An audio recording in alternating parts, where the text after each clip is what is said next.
கோடை காலம் தொடங்கும் முன்னரே தமிழ்நாட்டின் பல்வேறு பகுதிகளில் வெயில் சுட்டெரிக்க தொடங்கியுள்ள நிலையில் தாகம் தணிக்க உதவும் மட்பாண்டங்களின் உற்பத்தியும் சூடு பிடித்துள்ளது.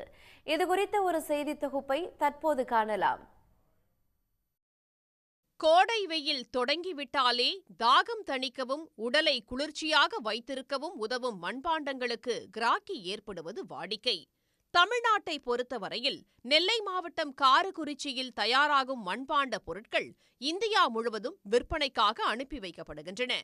ஒரு காலத்தில் மண்பானை மற்றும் பூந்தொட்டிகள் மட்டுமே தயாரித்து வந்த மண்பாண்ட தொழிலாளர்கள் தற்போது தண்ணீர் ஜாடி, பீப்பாய், கூஜா, டிஃபன் பாக்ஸ், இண்டக்ஷன் அடுப்பு, மைக்ரோ ஓவன், மண் ஃப்ரிட்ஜ் என 200க்கும் மேற்பட்ட பொருட்களை உற்பத்தி செய்து வருகின்றனர்.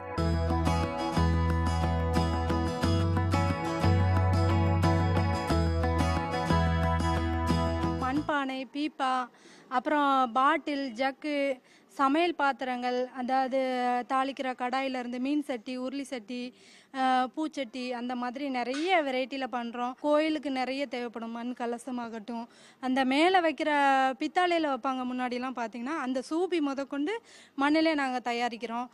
விறகடுப்பில் ஆரம்பித்து கேஸ் அடுப்பு, அப்புறம் இண்டக்ஷன், இப்போ மைக்ரோ ஓவன், அந்த மாதிரி வரைக்கும் பண்ணுற வரைக்கும் எங்களோட தரத்தை உயர்த்திக்கிட்டே தான் இருக்கிறோம். நாங்கள் தாமிரபரணி ஆற்றின் கரையோரத்திலும் அதனை சுற்றியுள்ள குளங்களிலும் கிடைக்கும் களிமண்ணை கொண்டு பல வகையான பொருட்கள் தயாரிக்கப்படுகின்றன.